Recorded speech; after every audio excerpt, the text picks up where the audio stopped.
Good morning. Good morning. Good morning. Hey, how is everybody today? I am freezing. I am cold today, is what I am. Hey, guys. How is everybody today? Good morning. Good morning. Good morning. My name is Debbie. Welcome to my channel. We are on part 22 of the Darrell Brooks trial. He has been found guilty. We are on day 1 of sentencing.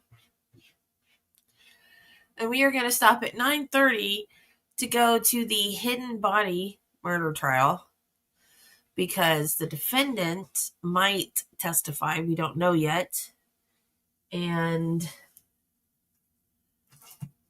the defense may rest today.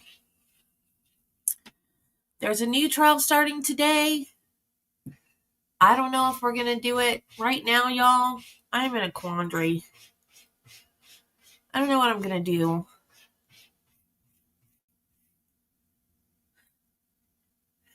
This is my October recap. Do you guys see how everything was going up? Up, up, up, up, up. You see September? Now look at October. Everything bottomed out in October. My subs went from 742 to 734. That's going the wrong way, y'all. I'm kind of getting the idea that people don't like my channel. So, I don't know what I'm going to do.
Parameters are that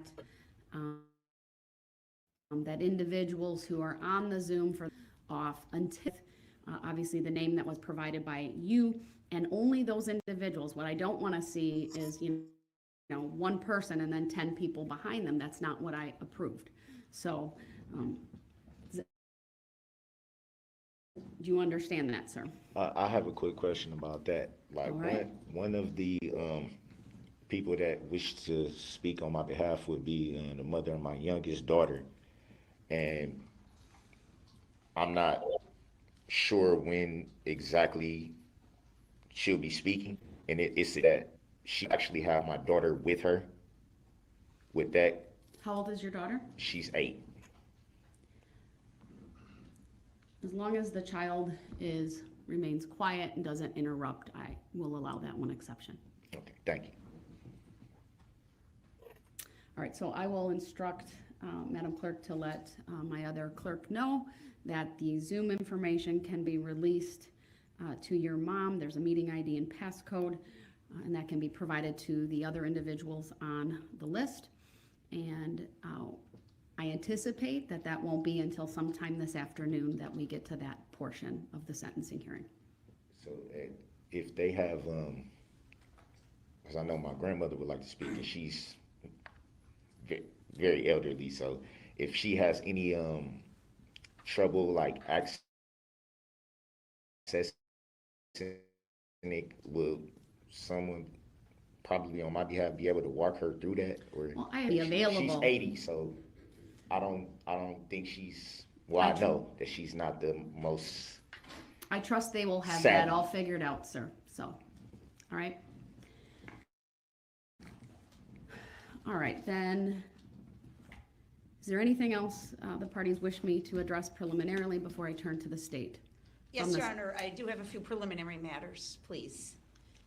The filings that you just referenced from Mr. Brooks, I did not see those in the electronic queue this morning. Would it be possible for the state to get copies, please?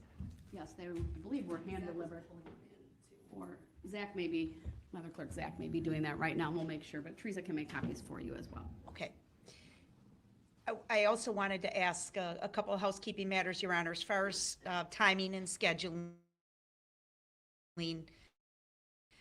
If we complete the, is that correct? Or do you see a version where we come back tomorrow no matter what?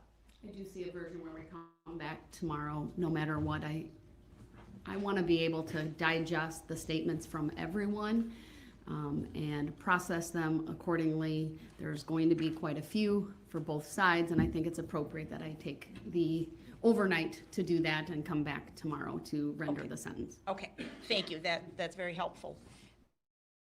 The other question is, we have the easel back in the courtroom. Some people did want to display some foam boards. If it meets the court's approval, we'll leave it at this location and then just pass up the exhibits, and Detective Regland can display them if that's okay with the court.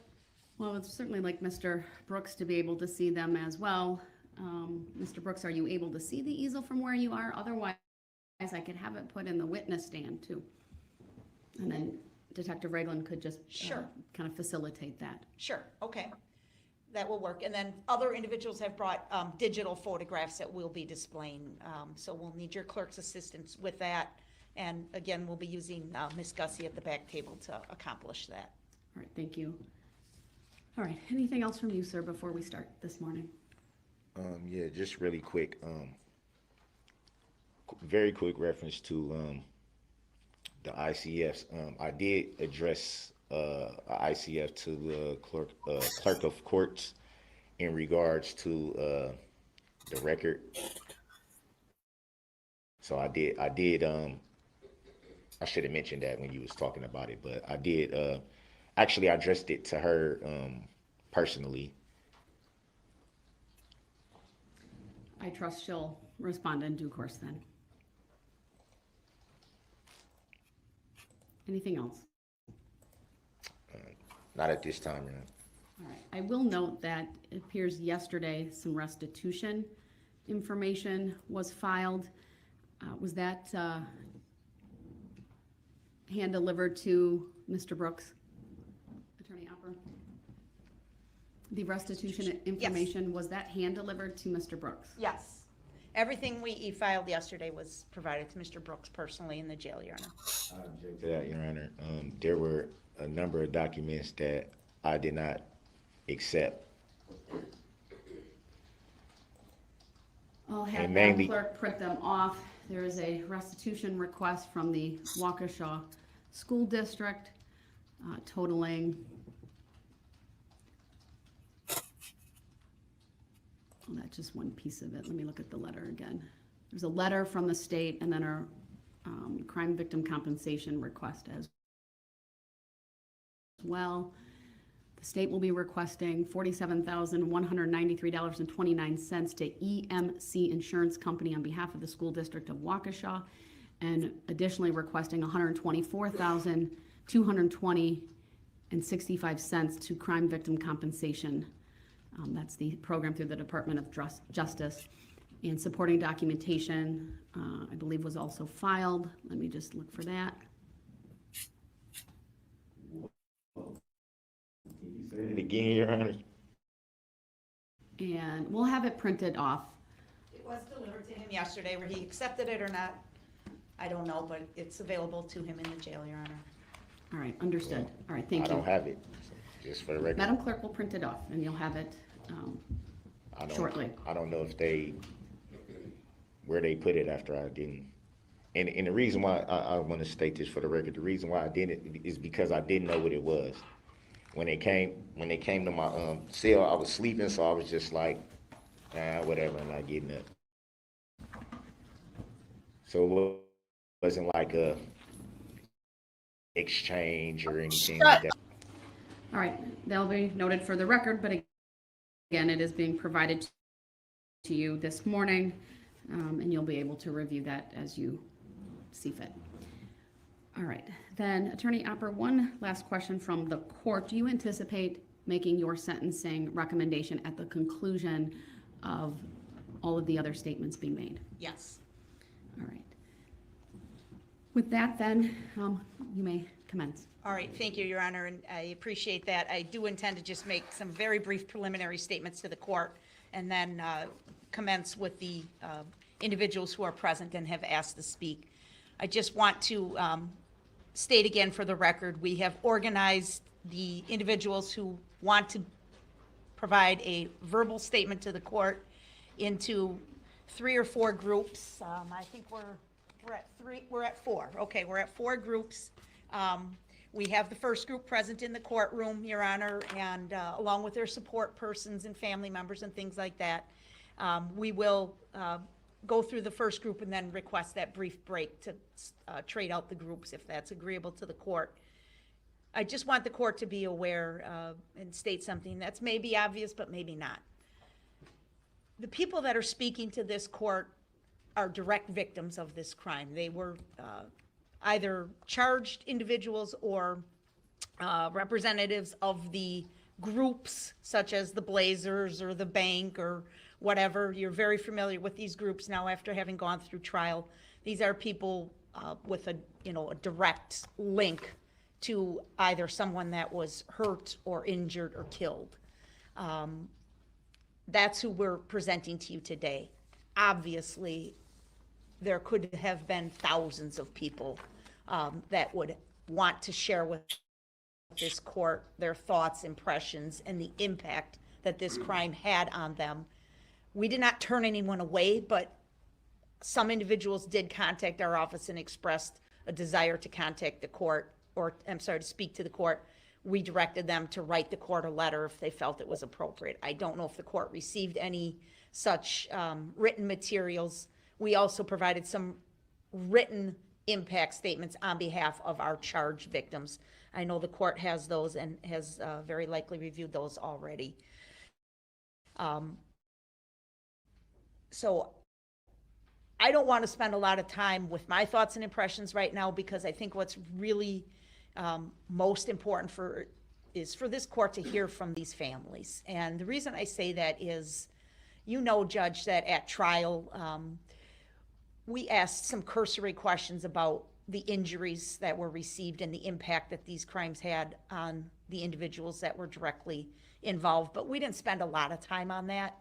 And I think this court is really going to be astounded to hear the level of injury that many of these people suffered. Many children suffered the impact, the life-changing impact it's had on them. So this will be different and new information than what we presented at trial. And I think it's very relevant and important for Your Honor to consider when you're deciding on a fair and appropriate sentence, and knowing the gravity of the crime, the seriousness of the situation, and the impact that it had on the community, to hear from these families directly as to what they went through. And again, this was touched on at trial as far as the physical injury versus the emotional injury and the trauma that has been suffered. So I think that will be important as well for this court to appreciate this defendant's conduct.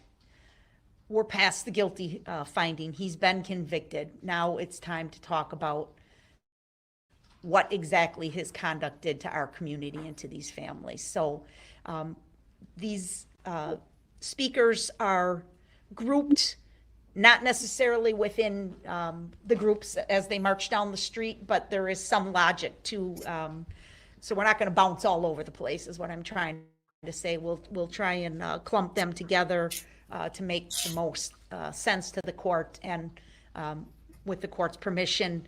We have a set lineup, of course. We may need to be a little bit fluid depending on somebody's emotional state or desire to speak when it's their appointed turn. There are some individuals that have said they're going to try and read their statement to the court, but they may not be able to get through it, in which case I believe Jen Dunn will step in and read the remainder of the statement for them. Thank you. Would you please confirm on the record that the state has complied with victim rights? Yes, we will confirm that, Your Honor. Thank you. And then please give the court a heads up when a juvenile is next. Yes. So that the cameras can take the appropriate steps as well. Yes, absolutely. And for the record, we did provide a list to the cameramen from Court TV, or individuals from Court TV, and we're trying to assist them in that regard as well. We want to thank them again for their high degree of concern for obeying the court's order and their respect and intention to strictly adhere to maintaining the privacy rights of these victims. So they've been absolutely very professional in that regard, Your Honor. Thank you. And then just lastly, because I would like to keep track, and obviously I will honor however they want to introduce themselves, but if you could also tell me which victim they relate to, if it's not self-evident. Sure. That would be great as Carla. well, and I'm going to keep a list. Okay, All right, thank you. Go ahead. All right then, I believe our first speaker would be Lori Loken. And if it pleases, is this on? How's the volume?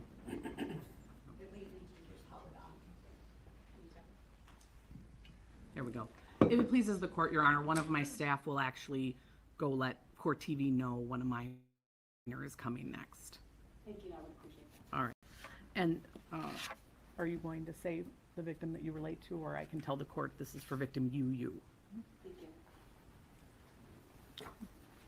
Good morning, ma'am. Thank you for being here. Good morning. I'm addressing the court. Is the microphone on? Yeah, it is. Okay. I'm addressing the court, but I also want to direct my comments to Darrell. My name is Lori Locken. I was walking with the Catholic community of Waukesha, my church family. We were celebrating the joy of the season in preparation for the birth of Jesus when you made your decision to drive through the parade route. It truly amazes me that you deny your accountability for the damage and hurt that you have willfully caused. In the years ahead, I urge you to carefully consider the sorrow and grief of the Waukesha community and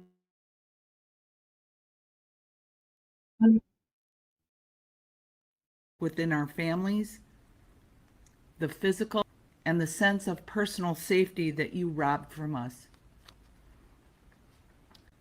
As for me, you never gave me a chance. I turned around and it was only seconds before you hit me square. The searing pain of that Good blow Lord. is as clear to me How today as it was a year ago. Disrespectful. Since then, I'm healing as best as I can from the physical injuries. But you took away my peace and my trust, something that I will never regain. My prayer for you is that you will find your salvation in the midst of this evil. I hope that you will repent for the heartache you have caused so many. I too pray that your own personal wounds that you have sustained through your life, which has created so many demons in you, will be healed through this action. Thank you.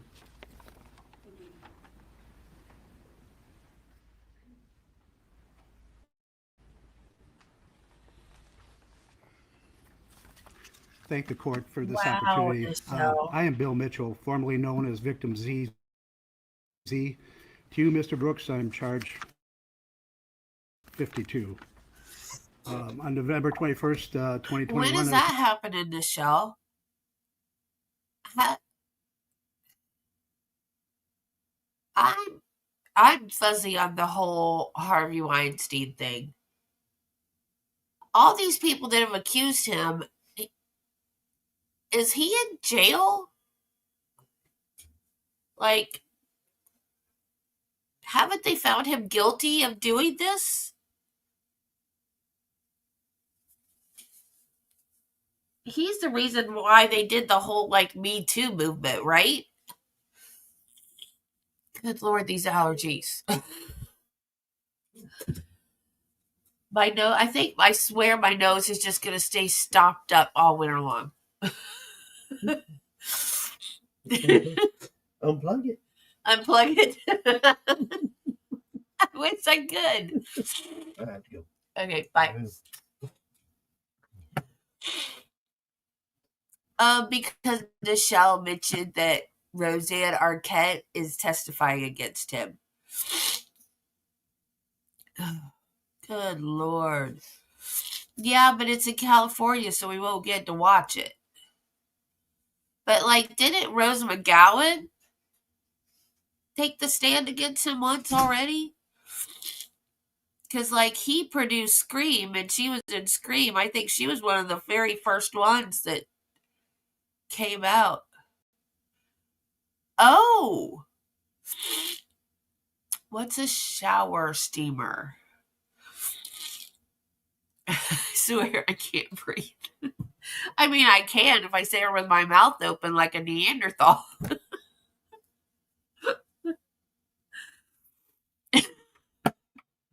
I'm not sick. It's just my nose. It's just my nose.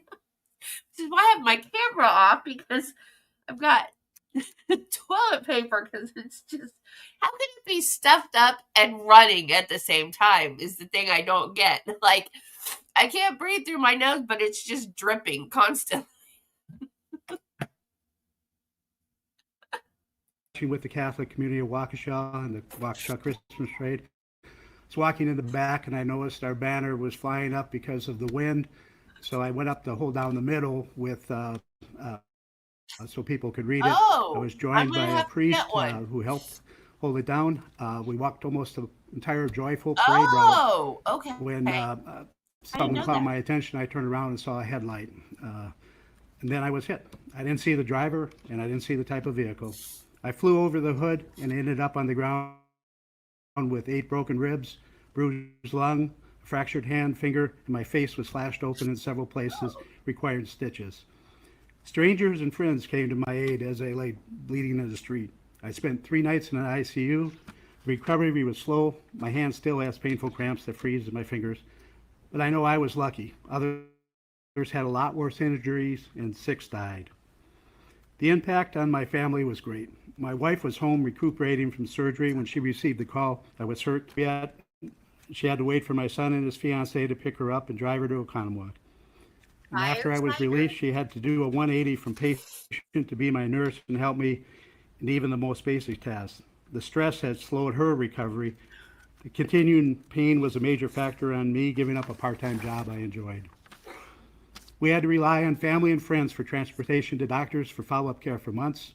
Neighbors pitched in to do my yard work and snow removal. Youth from the neighborhood decorated the inside of our house for Christmas. This crime had a ripple effect throughout the community. I do want to take this opportunity to thank all of you for your diligent and sacrifice to be here. I tell people I was blessed because I didn't see the carnage that night. I just saw people helping me. But the jury and all of you had to watch the entire awful scene on videos and hear detailed reports of what happened. I'm sure that's going to stay with all of you.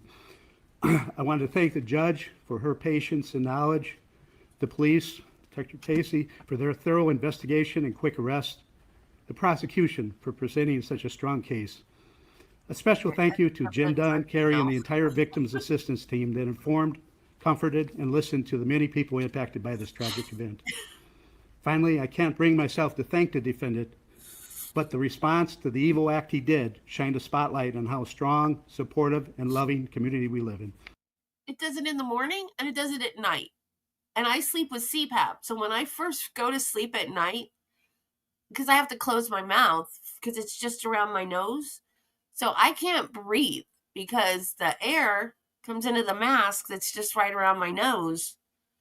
And I have to keep my mouth closed. When I first started because I sleep with my mouth open. So when I first started with the CPAP, I had to wear like a chin strap that held my jaw closed to remind me to keep my mouth closed. So now I automatically sleep with my mouth closed. So when my mouth is closed and this is over my nose, I can't breathe. So then I end up, I don't know how I do it. Like I'll open my mouth to take a breath and then I'll shut it again. And I keep doing that until finally the air ends up, like my nose opens up enough that the air starts going through my, it's bizarre. It's just bizarre. It's just the weirdest thing. I don't have eucalyptus oil. What do I have tea tree oil. Would that work? My eyes are swollen too. I don't know if you guys noticed yesterday. I kept looking at myself going, oh my God, I look awful. My eyes were swollen. Yeah, they're probably swollen today too. I don't know. Change seasons just mess me up, man. Many people and organizations stepped up to help me. Family, friends, neighbors, co-workers, first responders, Aurora, doctors, nurses, my church family, the Catholic community of Waukesha, Knights of Columbus, AOH, United for Waukesha Community Fund, Catholic Charities, and so many strangers offered support and prayers. The vast majority of people are good.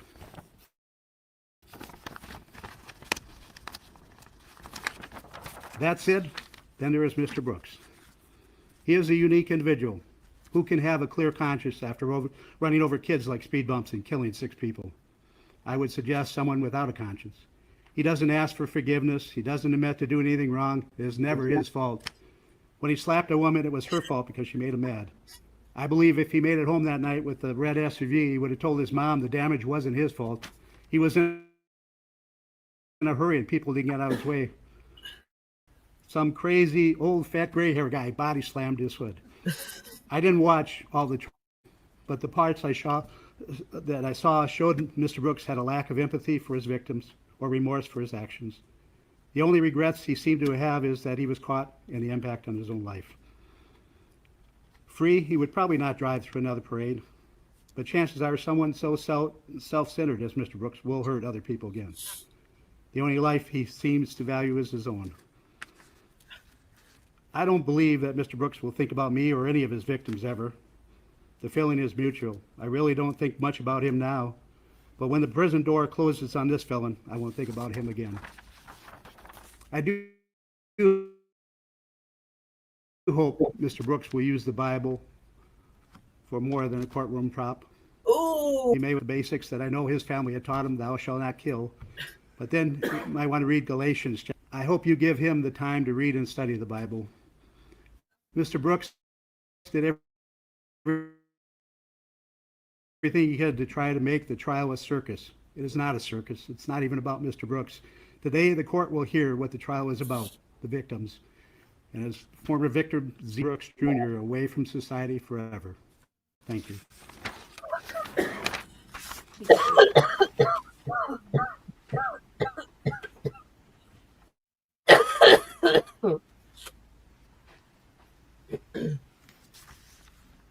Mr. Brooks, my name is Jason Pekloff, and I'm with the Catholic community of Waukesha. I was one of the victims you hit with the SUV you were driving on November 21st. What you did to my Catholic community and to the city of Waukesha show that you had no regard for life. What makes it more disappointing that you have shown no remorse for what you have done. While you're sitting in prison, I want you to reflect what you have done. I want you to reflect that you nearly took my life. I almost lost the chance to see my wife and kids again. I may have never had the chance to love or hug them again. You intentionally harmed my community, whether it was physical or psychological. You stole our innocence that day. Before that tragedy you created, it was a beautiful day we all experienced and never thought an evil thing like this could ever happen at a parade. My friend, myself, and the Waukesha Catholic community were asking parishioners and their families to participate in this parade. Imagine the guilt we must all bear for the rest of our lives. Because of your actions, I was out of work for about 6 weeks. Then I had to go back part-time because of my sustained injuries. Because of your actions, the multiple lacerations you created leaked out of the bandages and onto my bed, comforter, and sheets. What an awful visual to have. Because of your actions, I could have lost my foot. Thank God my nurse friend was checking on me.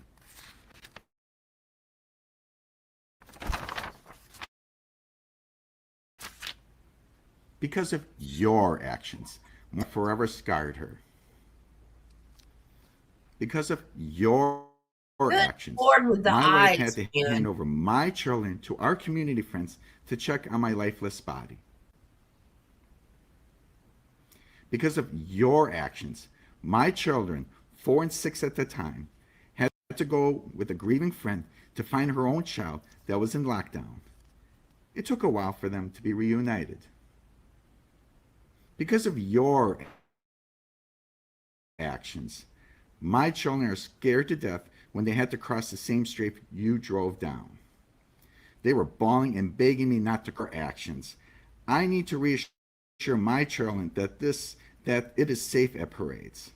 Not sure they ever feel 100% safe. Because of your actions, not all people in our community are ready to go back to the parades. Again, you stole that innocence from them.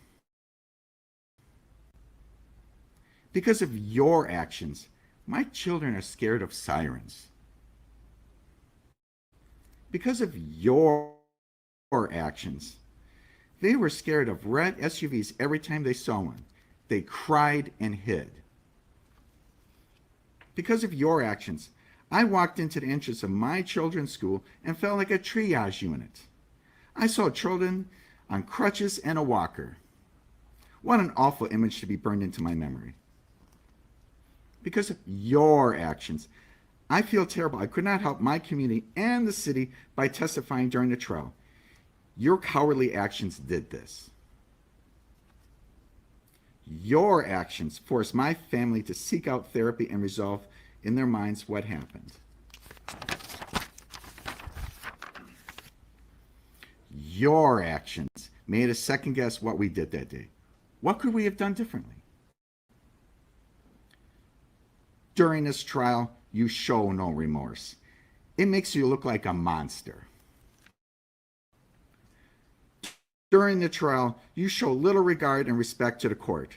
It makes you look disrespectful. During the trial, you treated multiple witnesses terribly. You were trying to twist the words of our pastor, who is a man of the cloth. You made a comment to a witness you injured that he was walking fine now. It makes you a callous jerk. Despite what you have done to my community, I forgive you. Forgiveness does not remove the need for justice. Justice must be served and you must go to prison.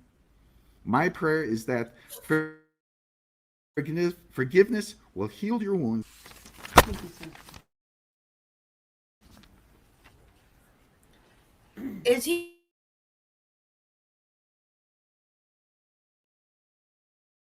laughing?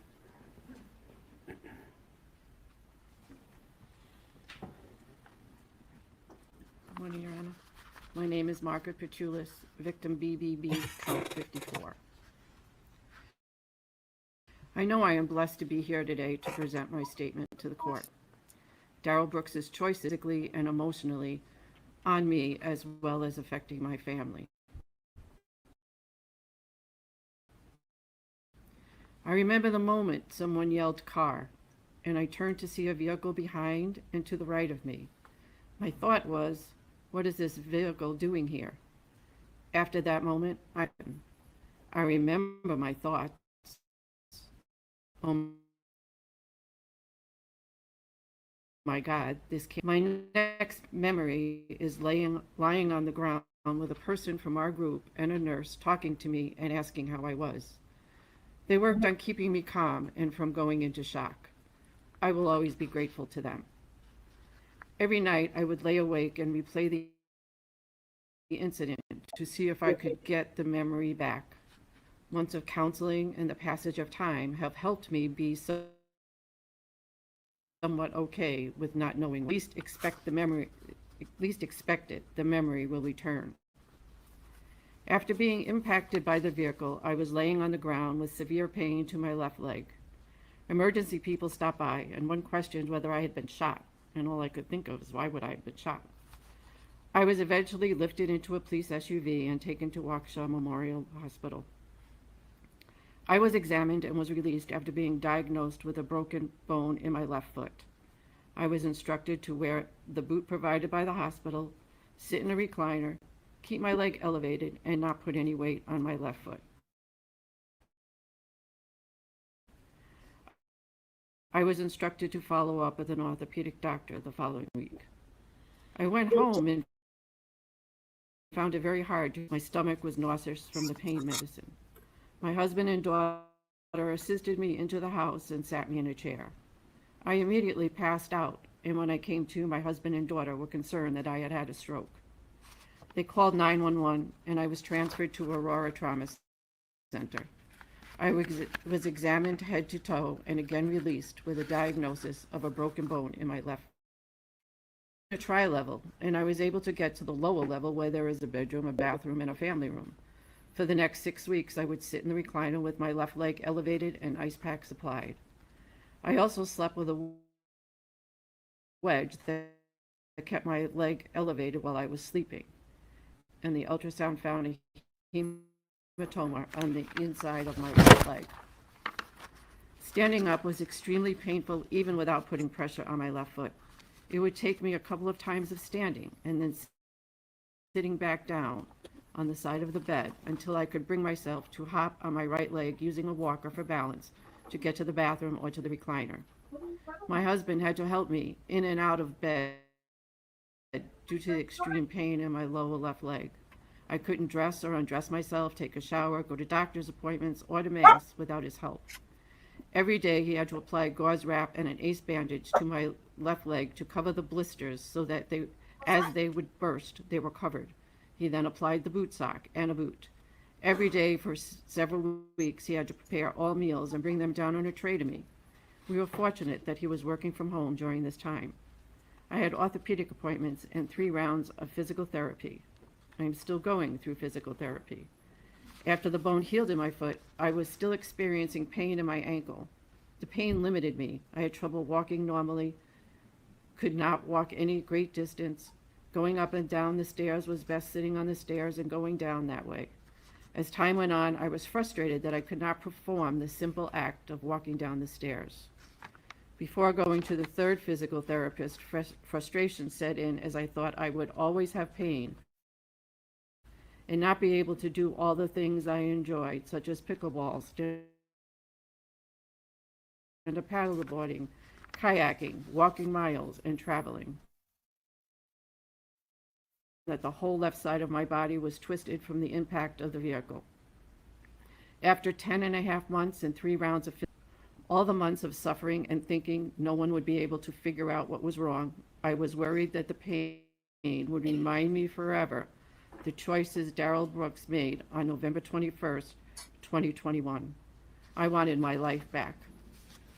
During this time of healing, I felt isolated and frustrated that the Advent and the Christmas season were happening, and I was unable to decorate, shop, or participate as I usually would during the holidays. Emotionally, since being struck by the vehicle driven by Darrell Brooks, I have felt like a victim. Every day I was reminded that I was limited by physical pain and loss of self. The world went on, but I was stuck, not able to move forward. Today, I am taking the final step forward in my journey of coming out the other side of this incident. Life is starting to look like it was before November 21st, 2021. I know I am not the same person that I was before this trauma, but now I have an enhanced appreciation for life and a stronger sense of spirituality. I am grateful to have a supportive family, supportive friends, and my Catholic community of Waukesha who have all walked this road with me. Forgiveness is a choice. I know that I can forgive you, Darrell Brooks, without forgetting the trauma you caused, without you apologizing and acknowledging your actions. This may take some time for me to accomplish, but after today, I will not let your actions take over my life. I will move on. Regarding sentencing, Your Honor, I would like to request that due to Darrell Brooks's total lack of concern for human life on November 21st, 2021, that for each count that the jury returned a guilty verdict, Darrell Brooks received the maximum sentence for each of those counts. Thank you. Thank you, ma'am.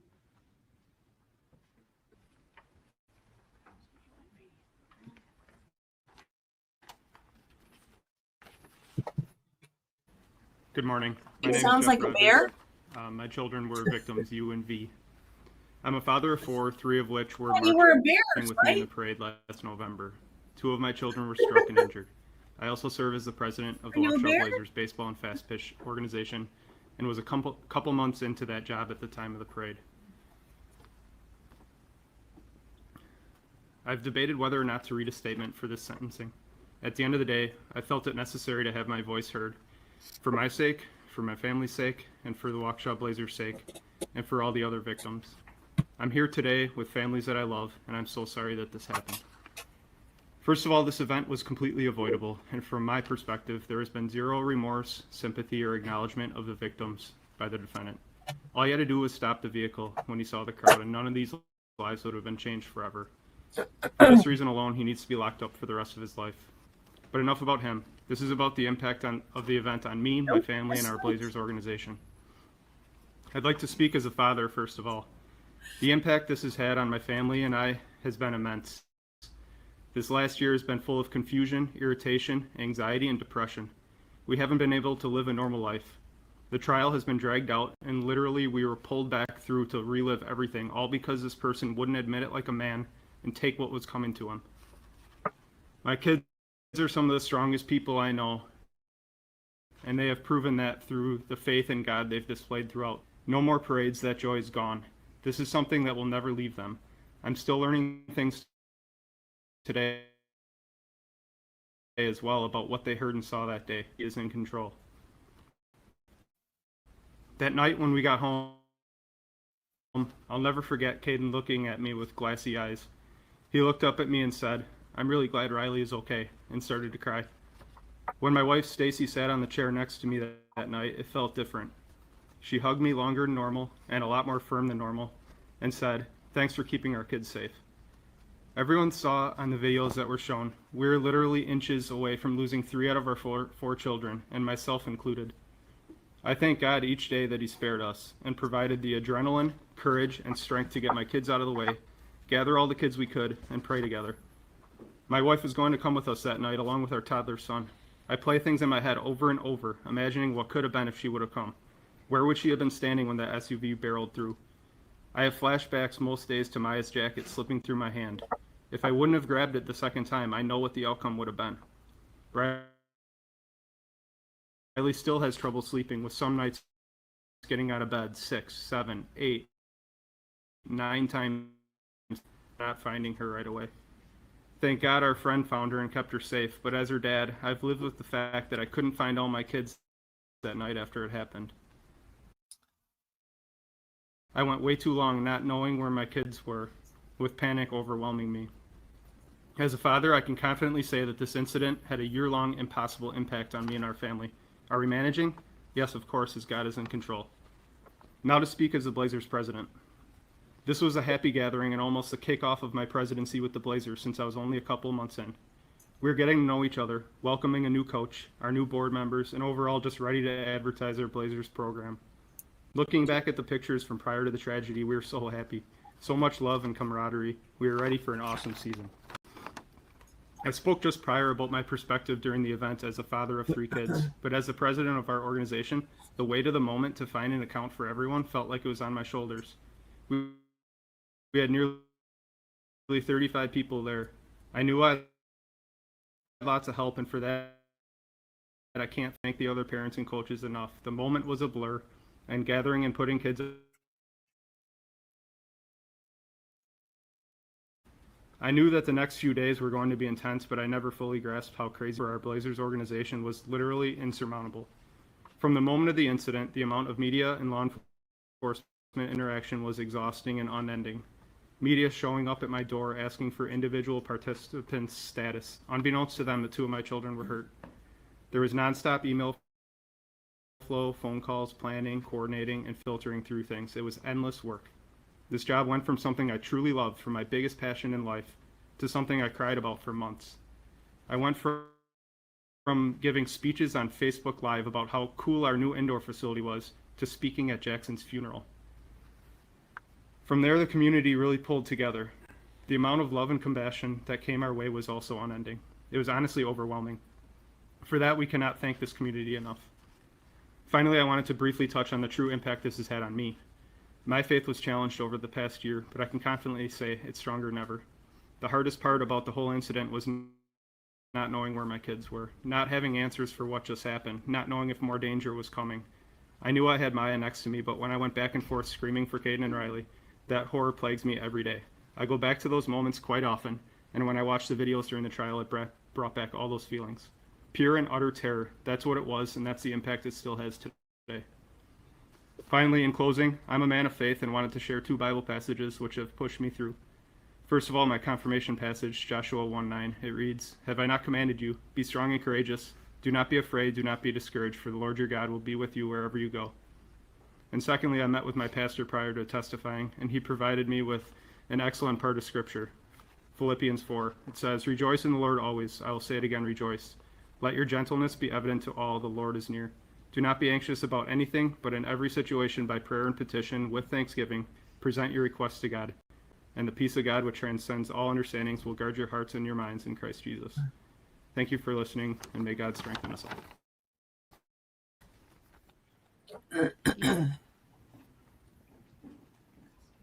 You know what? I took a cough drop because I was coughing, but I think it unstuffed my nose too. Cough drop. Well, my nose is all stuffy. I'm still listening to watery, but it helped.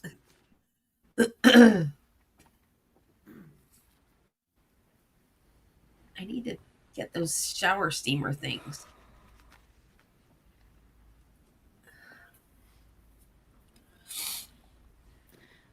My name is Jessica Gonzalez, and this is my husband, Juan Gonzalez Lopez. We represent the Blazers organization, as well as many others, and you could even argue the state of Wisconsin. Oh! Last night, as I thought about my statement, my That was son good. switched over on the couch and snuggled into me. He laid with his head on my lap, and I stroked his hair. We stayed like that until it was time for bed. He knows we're here today, and it was as if he knew we needed a I little wish I had love some. that I day. would. Moments like these should be pure with love and affection. But since November 21st, they are mixed with flashes I hope and it's images of allergies what and could I'm have not been. getting sick. Mama, I'm here. I was on the other side. This is one of the memories and words that I'll never forget and hear dozens of times a day without warning. The relief I felt hearing those words on November 21st was devastating. But I found my son unharmed. That should be the end of the story, right? Right? Physically, yes. But fine is a word we use when people ask us if we're okay. But we're not. It was only a short time before we had readied for the parade, got our hot cocoa, and took pictures to snap a shot of the fun about to be had. Before the parade, I left him with his teammate and new friend Jackson at the Blazers drop-off spot.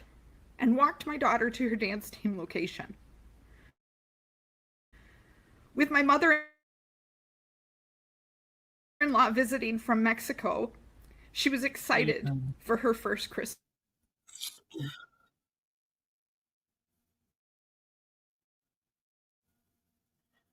The Dancing Grannies, one of our favorite groups, performed flawlessly as they passed us. My son's baseball group was after the extreme dancers, who were within sight. An SUV sped past us. I yelled stop and put my hands out like I had the power to make it happen. Yes, I found my son unharmed, but after, the chaos continued. We ran. I covered his eyes as we rushed back to our group. I called my husband to tell him something terrible had happened, but had no words to explain. Headed for the library, we were told there was an active shooter. We ran again. I covered my son's head with my arms so bullets would hit me first. He cried. I tried to assure him and myself that things like this don't happen. At the library, I ran up the stairs and shouted for my daughter, who was huddled with a friend and her daughter. Yes, I found my children unharmed. But after, the pain and terror continued. After the parade, we discovered people had died, and that several people in my son's group were hit, including his coach and teammate. We learned that my son's teammate was in critical condition, but I already knew this. I still see his eyes without closing mine. What does it feel like to attend a funeral of a child your age? I hate that my kids know. I hate that I didn't get a chance to cheer on my son and Jackson during the baseball season last year. I hate that my son said it was weird having one of his teammates. For more than a week, it was mid-sleep, and our family of 4 piled into one bed. There was no question this was a traumatic experience. Counselors were available. My son didn't want to talk about it, and today still doesn't.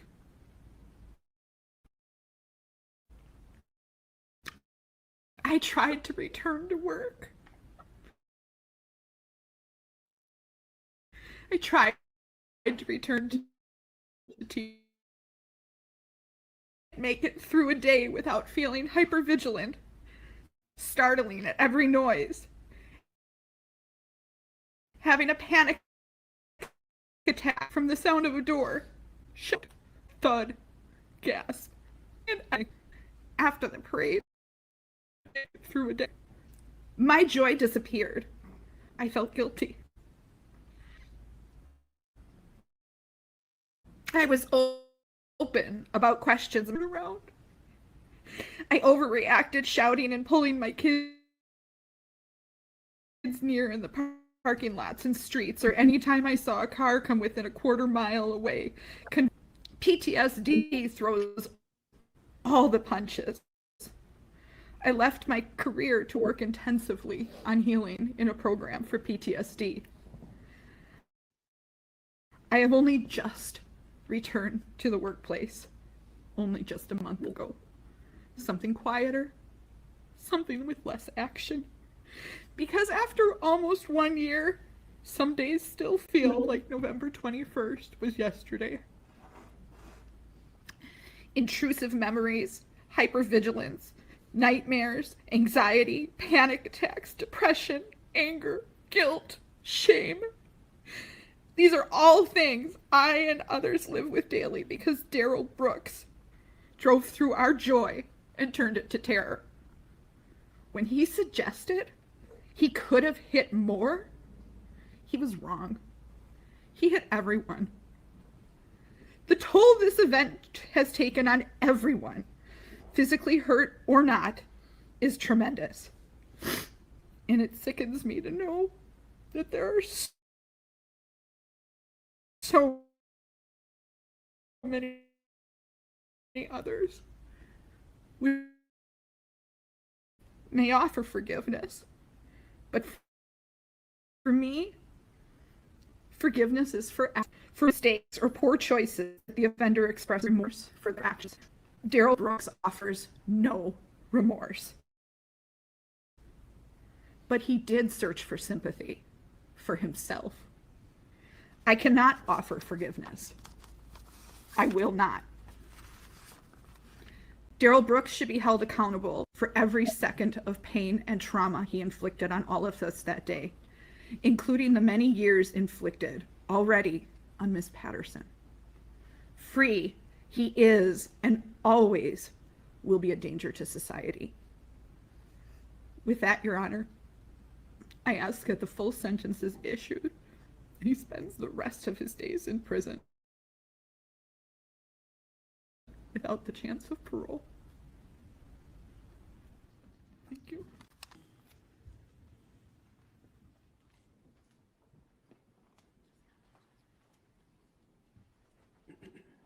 He's not dangerous because he's like a master criminal or anything. He's just dangerous because I'm Lindsay. he doesn't care about my anything. family walked with the Waukesha Blazers. But himself.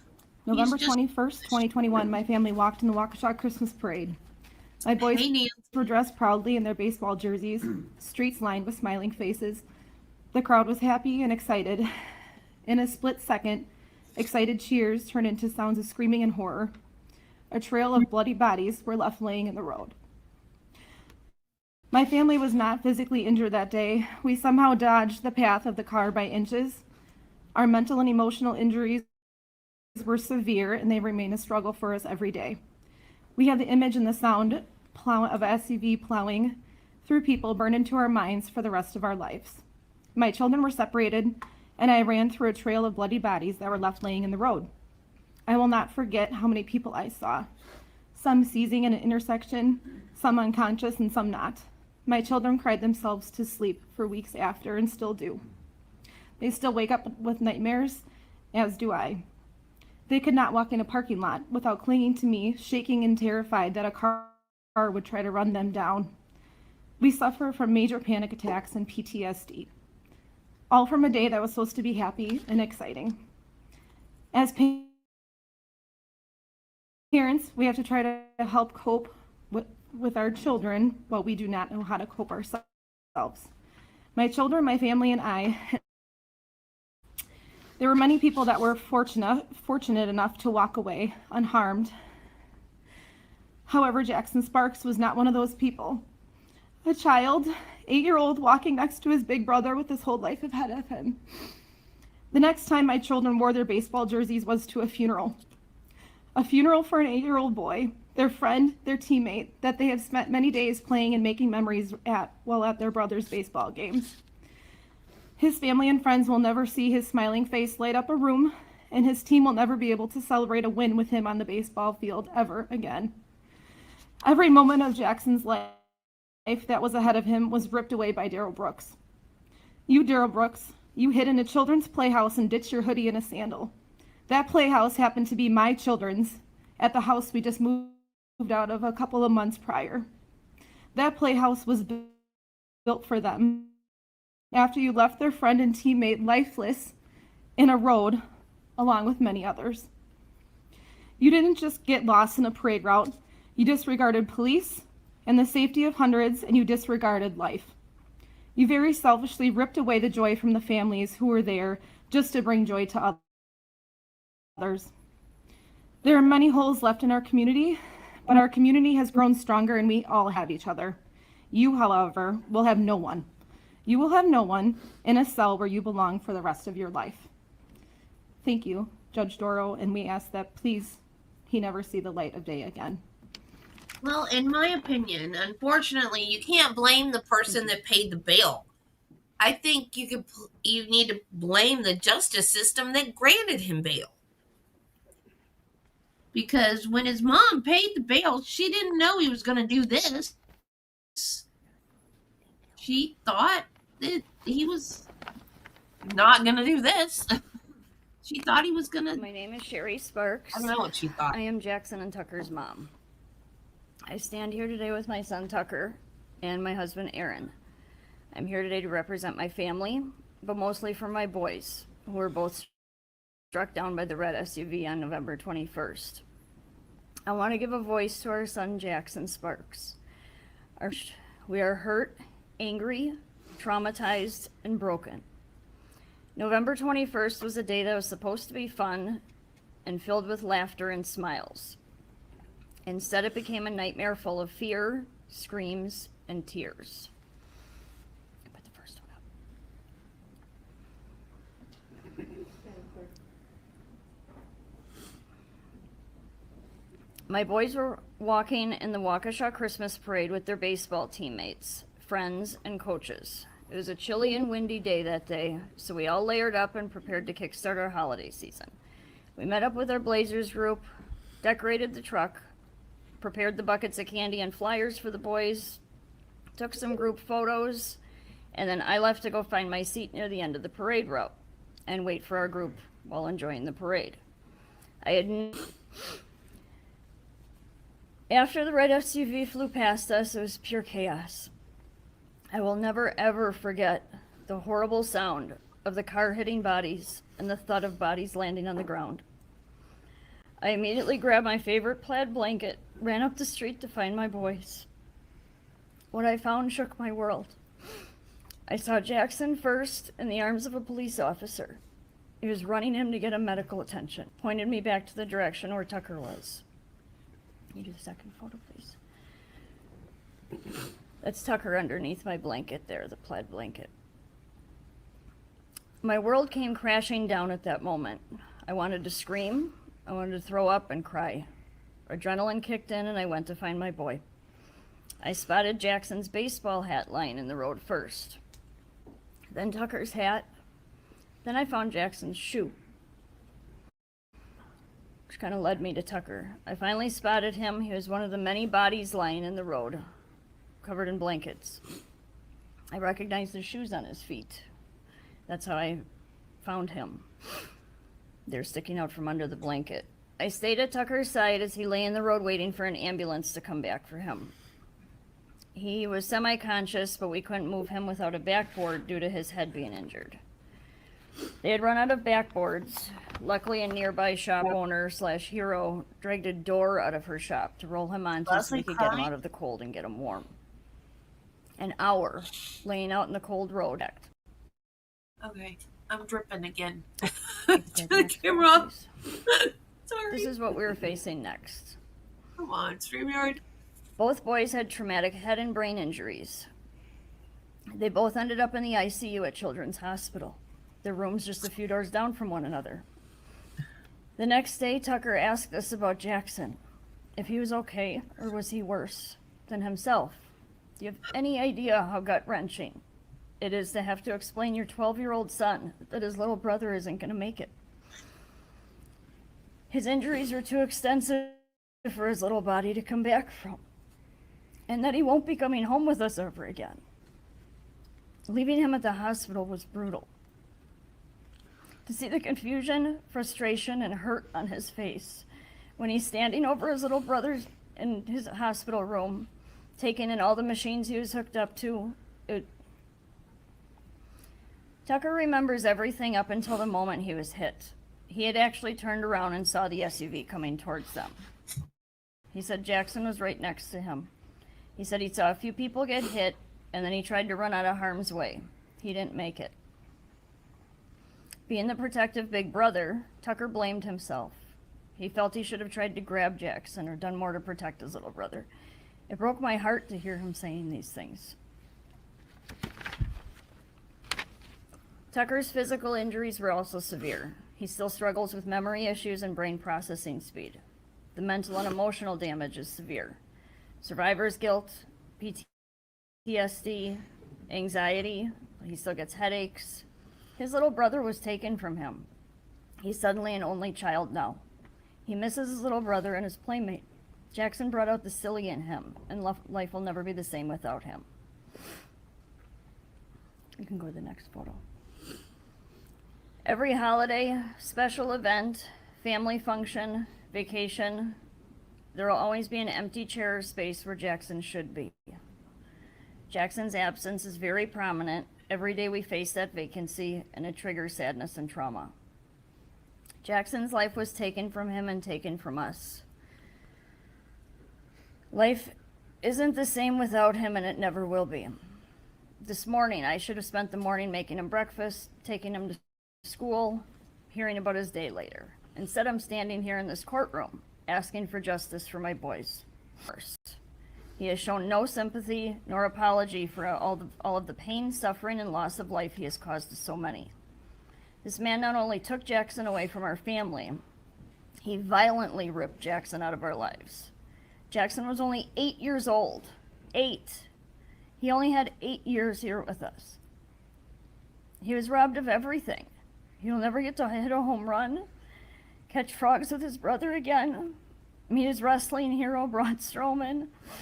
He won't ask a girl to prom. He won't go to college, get married, or have children of his own. Jackson will never be able to do any of these things. These milestones will never happen. He was a bright light in our lives. He was very shy to most people, but those close to him, to his family, he was a big ball of energy.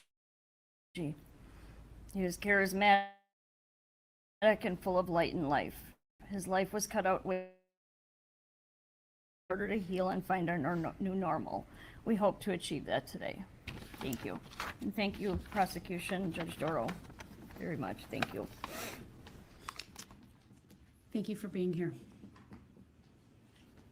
At this time, Your Honor, we'd like to request a break and bring in the second group. Yes, the court's going to step off as well while you do that. We'll take about a 10-minute break. Thank you.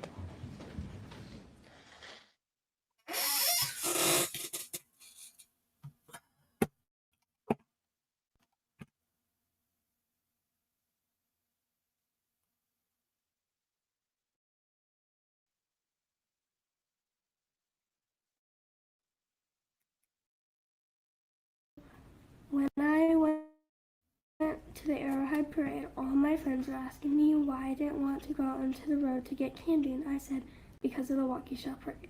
And I was mad because if the parade incident did not happen, I would be able to go onto the road to enjoy something as simple as the parade. When I with my friends, I constantly remember to not go onto the road, to be better safe than sorry. It is the last thing I want to happen again.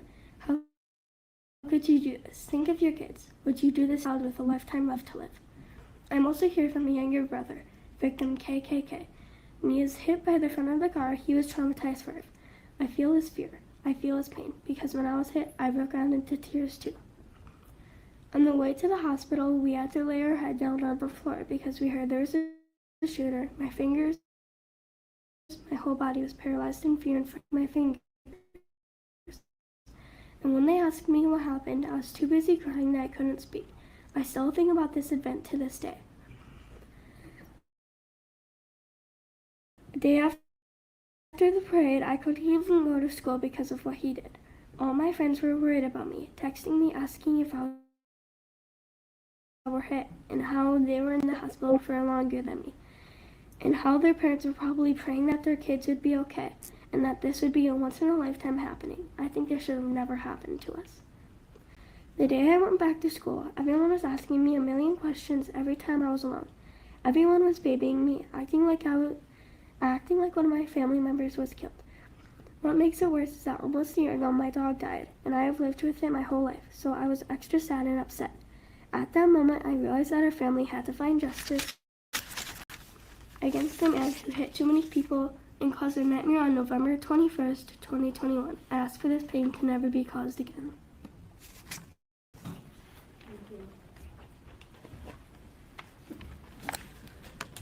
And I've been asked to read a statement by victim KKK.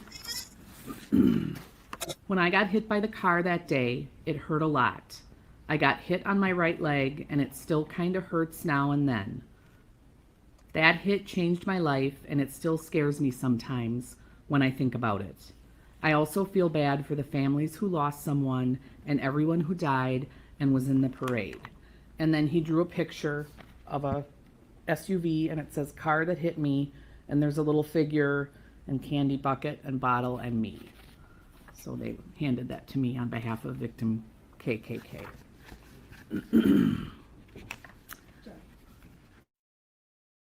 Your Honor, we need to take a Break for a second, please. I'm sorry. I'm sorry. It's important. All right, thank you. We'll do that.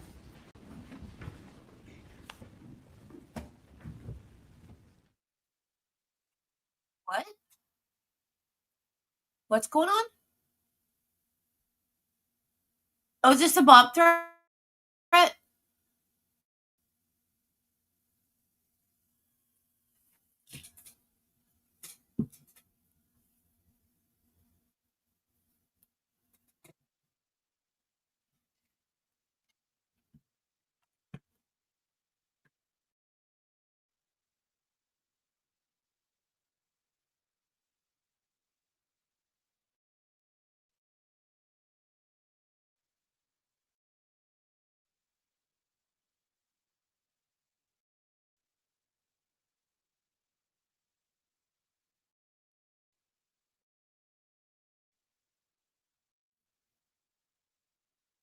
On threat.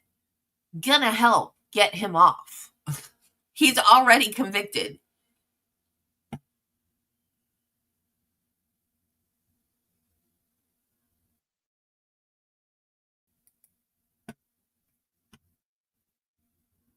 Proceedings, department and law enforcement personnel to advise if anything changes. I apologize for the abrupt disruption previously, but I'm confident that we can go forward at this time.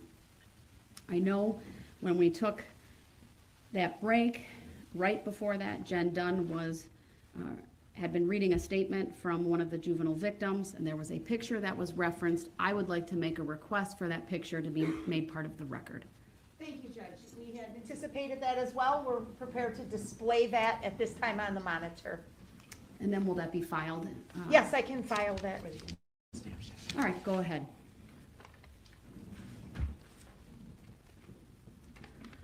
So again, this is the note and drawing by victim KKK. Can you tell me the age of KKK? 8 years old. Thank you very much. Were you completed with that statement, Ms. Dunn? I am completed with victim KKK's statement, and you can now see the drawing that was made by that victim on the bottom of the statement. Thank you very much. Next, I do have the statement of the mother of victim KKK and LLL to read for the court. I am not sure how or where to begin to try and put into words how November 21st of 2021 has impacted my life or my family's life. That was a night that I pray I could forget, say it has not broken me, say that I am stronger than a single moment, and move beyond as if it never happened. But unfortunately, as much as I try, this is something that haunts me daily. Our lives forever changed that evening. Mr. Brooks took an evening that was supposed to be filled with excitement, love, and holiday spirit and turned it into a real-life nightmare. November 21st of 2021, I witnessed the most horrific event I could ever have imagined leaving my house that evening. My children at the time of the parade were 11, victim LLL, 9, victim KKK, and 6, innocent, full of life, love, compassion, and excitement for the holidays. That evening, Mr. Brooks stripped this from my children, leaving them physically hurt, scared, angry, confused, traumatized, and forever changed with the visions of what happened that night. I saw absolute fear and pain in my children's eyes they should never have had to experience in their entire life. I saw my daughter, victim LLL, lying in the road crying and yelling, "Who would do that?" I saw my son, victim KKK, flipped on his back, crying in pain, not being able to move. I remember knowing we weren't safe and needing to leave, telling my children to run as fast as they could, and pull No, come on, you or back to danger. I remember parents laying on top of their children in fear and trying to protect them the best they could from what was happening. I remember sitting at every stoplight while driving my children to the hospital, trembling to the point the car was shaking. In complete fear, every car pulling up beside me was the person who hit my children. Yes, Mr. Brooks, I remember. I watched my son not be able to sit alone in a room for weeks. I watched my children not be able to sit still without being anxious and fidgeting for months. I watched my children wake up with nightmares to this day. I saw gut-wrenching guilt on my husband's face for feeling like he didn't protect his family. And to this day, I feel anger and hatred more than I realized I ever could for a person I have never even met. But aside from all of that, I am thankful. Thankful that by some miracle, my family and I walked away that evening. Although I could not attend most of the trial in person, I did view either via Zoom or on TV. I viewed everything from the pretrial, jury selection, and trial itself, and I am disgusted that a grown man could act the way Mr. Brooks acted during all of this. Mr. Brooks claims he was raised a Christian and his mother raised him better than he was acting at the beginning of the trial, but Mr. Brooks continued to be rude, selfish, and disrespectful, from sleeping during court, endless interruptions and outbursts, rude comments, facial expressions, and lack of remorse for his actions and how he was treating everyone in court, from the prosecutors, victims, witnesses, and judge herself. I never thought Mr. Brooks could make myself. I keep remembering how Mr. Brooks was upset the detective in the investigation asked to speak to one of his children. I asked myself, it's not okay to speak to his child, but it's okay to intentionally hit two of my children and drive away? That's okay? Why my children? Why any children? How could someone do this? How could someone have no compassion for the victims, the families? We deserve answers. Our children deserve answers, true and honest answers. Never once did I see true remorse for anyone but himself or his family during the trial. Mr. Brooks also stated something along the lines of, anyone who knows him or spends enough time with him knows he would never do something like that. But Mr. Brooks, you absolutely did. Mr. Brooks hit my children and so many more people and never once stopped. Not only did he kill, injure, and traumatize so many that night, he decided to victimize everyone again by forcing them to not only testify as to what happened because he felt compelled to plead not guilty, but he also forced these victims, including my husband, to face the monster that did this and answer the questions he felt the need to ask. How can someone face each person on the stand, knowing what was done that night, question them as if they were the ones on trial when all of the victims and witnesses were doing that night were creating memories?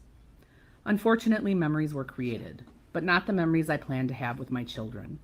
Instead, the fear I have seeing a maroon SUV driving towards myself or my family is now paralyzing. Seeing a vehicle drive too fast down any street makes me physically sick to my stomach. My children panic at the sight of an emergency vehicle. Seeing people run and yell unexpectedly, even if just for fun, makes my heart drop, and my mind brings me back to the night of the parade. Hearing the screams, yells for help, and cries from that night will haunt me until the day I die. Those are the memories I have from the night. He loves himself. The only good that has come from this is Mr. Brooks will never be able to hurt another person outside of prison ever again. The guilty verdict and hopefully life plus sentence will protect anyone that may have been hurt by Mr. Brooks in the future. He loves himself. That's and that I can be the first thing he thankful loves. for. Please, on behalf of myself and my family, we ask Mr. Brooks be sentenced to the fullest extent. Mother of victim KKK and LLL. Next to speak will be victim S.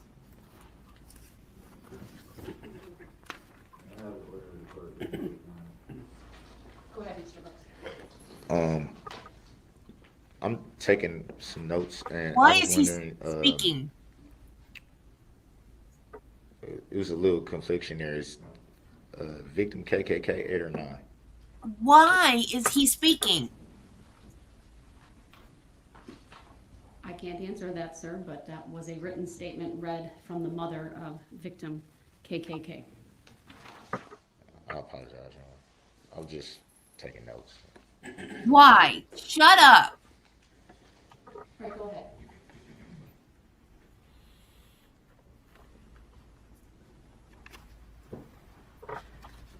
My name's Callie Grebo, and I was walking in the Christmas parade with my daughter, Adelia, on the 21st.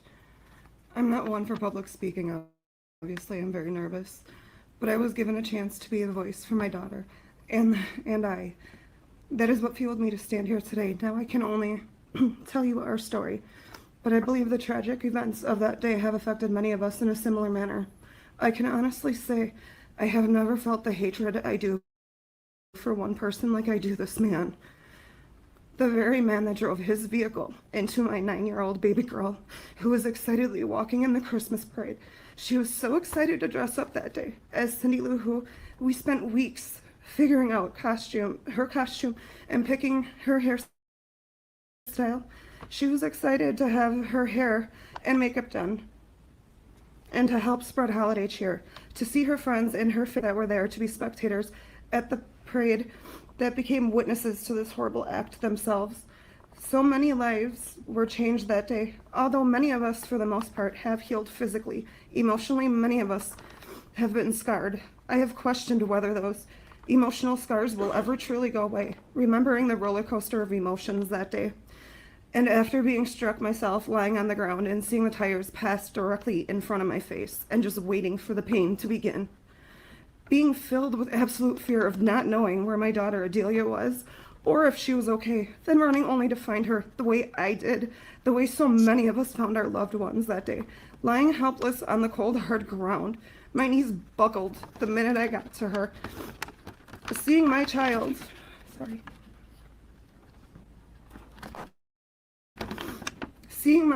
that this so-called sorry excuse for a man ran a 3,000-pound SUV into her tiny little body. For a man.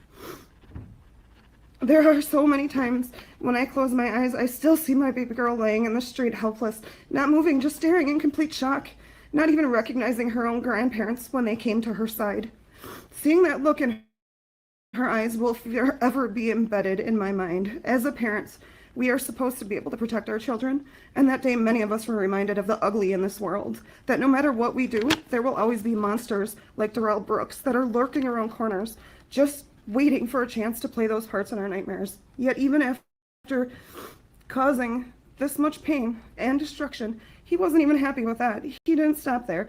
He took it upon himself to be his own representation, knowing full well he would be given the chance to question us as victims and rip open the wounds once again and show no remorse. Which is why I think they shouldn't be allowed to do that. I can tell you, sitting on the stand that day, reliving the horrific events, having him look in my direction brought up so many memories and emotions of that night. Hearing his voice made me cringe with disgust and anger. He changed our Adelia that day. He stole her innocent, happy look on life and replaced it with fear and hate that no child at the now age of 10 should ever feel.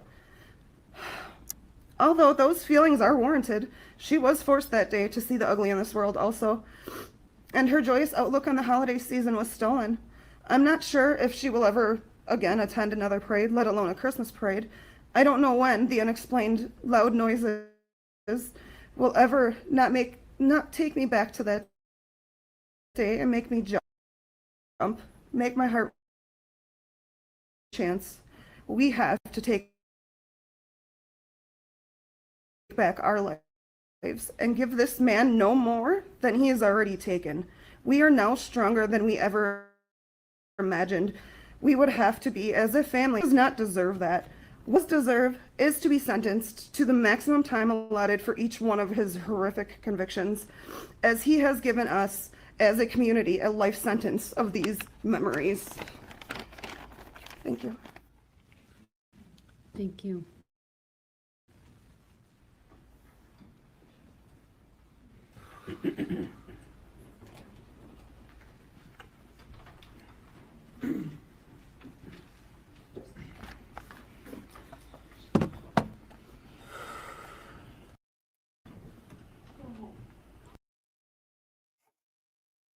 Okay.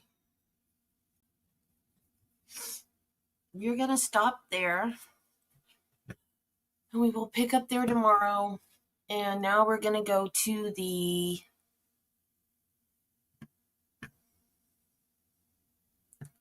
hidden body murder trial. Marty didn't show up, did he? I wonder if he's going to show up.